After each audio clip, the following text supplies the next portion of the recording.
of Mayor George Moscone and Supervisor Harvey Milk, an avowed homosexual.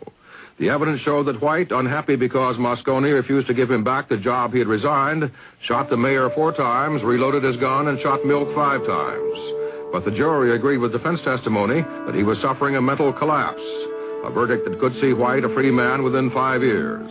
And that brought the protesters, many of them homosexuals themselves, to City Hall. Harold Dow reports. The demonstrators shouted slogans protesting what they considered the injustice of the verdict.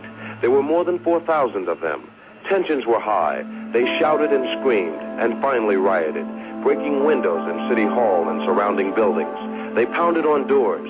They threw bricks and bottles and burned police cars. Hundreds of riot-equipped police officers began a counter-assault, forcing the demonstrators away from the front steps of City Hall. Some of the protesters were injured in the exchange. Blood could be seen on the heads and faces of some of them. But most of the injured were police officers, hit with flying bricks or bottles. The streets in front of San Francisco City Hall looked like the aftermath of a war zone. But the most damaging result of last night's riot was not visible. The credibility of the gay community may have also been destroyed. Something that took years to establish, one police officer said, disappeared in a few hours. Harold Dow, CBS News, San Francisco. A first-degree conviction for White could have meant a death penalty. In Florida, only the federal courts now stand between 2 convicts and the electric chair tomorrow. Bruce Hall reports. John Spinkelink and Willie Darden have lost a series of last-minute appeals in state and federal courts, increasing the chances they will be executed Wednesday morning. They will make final appeals to the U.S. Supreme Court, but that court has already turned down Spinkelink 4 times. Death penalty opponents are continuing their around-the-clock vigil at the state capitol in Tallahassee, and demonstrators are scheduled to begin gathering later today at the Florida State Prison near Stark. Inside the prison, Spinkelink and Darden have been moved to cells near the electric chair. The prison superintendent says they are becoming apprehensive, but still believe they will get a stay of execution. But apparently their only hope rests with the courts, as state officials say they will take no action to halt the executions. Bruce Hall, CBS News, at the Florida State Prison. The executions, if carried out, would be the first in Florida since 1964, and the first in the U.S. since Gary Gilmore went before a firing squad in Utah in January 1977. In Canada, as in Britain a few weeks ago, it's the Liberals versus the Conservatives. But the feeling is the voters may give the balance of power to a small third party, the Socialist New Democrats, in today's parliamentary elections. Steve Young has more from Toronto. Liberal Party leader Pierre Elliott Trudeau, in final campaign appearances, argued that Canada needs to gain full charge of its destiny and eliminate Britain's influence on Canadian constitutional affairs. One skeptic said the subject of constitutional patriation, as Trudeau calls it, is somewhat less important to most Canadians than Dutch elm disease. It left people wondering if Trudeau expects to lose and wants to go out on a lofty issue. Conservative candidate Joe Clark's aides feel confident that despite polls showing it's neck and neck, Clark will win at least a plurality of the seats in Parliament. Accordingly, Clark cut back the number of his appearances in the closing days of the campaign to avoid the possibility of any last-minute gaffe. Many people are going to the polls this morning unhappy with Trudeau, unsure about Clark, and worried by problems ranging from the survival of the country itself to soaring inflation and the sinking value of Canada's dollar. Canadians are expected to vote in a government controlling only a minority of the seats in Parliament, a government that would have a hard time dealing with those challenges in the months ahead. Steve Young, CBS News, Toronto. In London, Secretary of State Vance continues his get-acquainted sessions with members of Britain's new Conservative government. Bob McNamara reports. This afternoon, Vance has talks with Francis Pym, Prime Minister Margaret Thatcher's defense secretary. Vance is expected to brief him on the U.S. and Soviet Union's SALT II agreement, a pact which Britain has endorsed, but one that has caused some European military strategists to fear that Europe might be left vulnerable to medium-range Russian missiles. Last night, the Secretary of State hosted a private dinner for Prime Minister Margaret Thatcher and several other top officials of her government.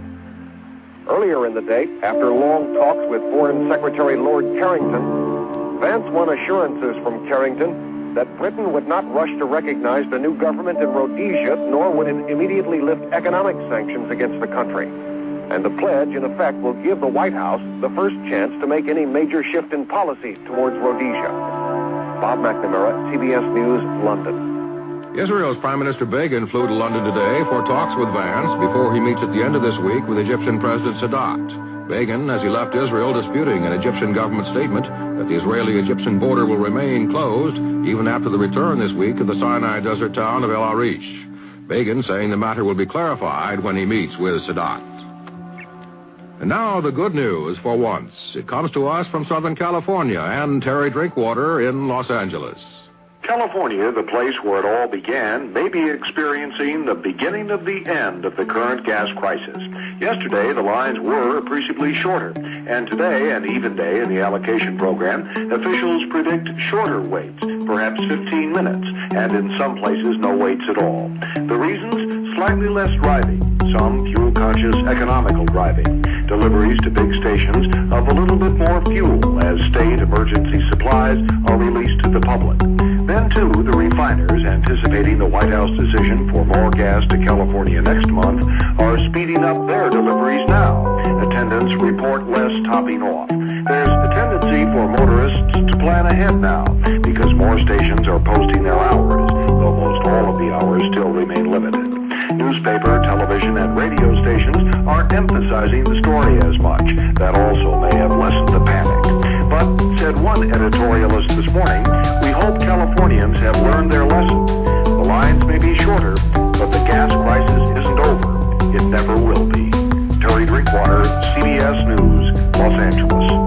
Elsewhere, there is still concern about supplies this coming holiday weekend. Those Ohio says most of its stations will be open in Ohio, and New York predicts tight but adequate supplies of gasoline. Today in Washington, more testimony about the finances of Senator Herman Talmadge before the Senate Ethics Committee. On this former administrative aide, Daniel Minshew. Bill Jones reports. Minshew was Talmadge's administrative assistant from 1971 through 74. He has already testified that Talmadge complained about the high cost of being a senator, and as a result, there was a discussion on how to increase available funds. One option, according to Minshew, was to open a secret bank account to handle the Senate funds and campaign contributions. And Minshew claims that Talmadge was aware of the decision to go ahead with the secret bank account. Talmadge claims he knew nothing about this and that he never benefited from any such account. Minshew has admitted taking some of the secret account money for his personal use, but he claims that he did not get all of it. Another issue is Talmadge's daily spending money. Talmadge claims he operated on $5 and $10 cash gifts from friends, but Minshew says that it was not unusual for Talmadge to have $100 bills in his pocket. Testimony is expected later from Talmadge's former wife about some $7,700 in $100 bills that she found in the senator's overcoat. Bill Jones, CBS News, Capitol Hill. In Atlanta, Robert Shapley has observed activities suggesting a federal grand jury considering the banking activities of Burt Lance may soon decide whether to indict the former budget director and close friend of President Carter. Federal agents were seen entering and leaving the grand jury room with computer records and other documents. A further grand jury meeting is scheduled today. Lance has retained an attorney to represent him in a possible criminal case. The nature of the case against Lance is already on public record. A year ago, in a non-criminal proceeding, the Securities and Exchange Commission and the controller of the currency accused Lance of fraud and deceit for his activities as president of two Georgia banks in his hometown of Calhoun and in Atlanta. Among the charges, that Lance improperly arranged loans for himself, his relatives, and his business associates. This grand jury will not deal with Lance's loans to the Carter family's peanut warehouse. That investigation has been taken over by an independent special counsel. Robert Shackney, CBS News, Atlanta. Those boycotting Texas state senators still haven't been found, but even if they are, Lieutenant Governor William Hobby is conceding they probably have won their fight against a separate presidential primary they feel would benefit Republican John Connally and conservative Democrats. The bill, Hobby says, now seems dead in the state Senate.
What's up, guys? Just came to hang out.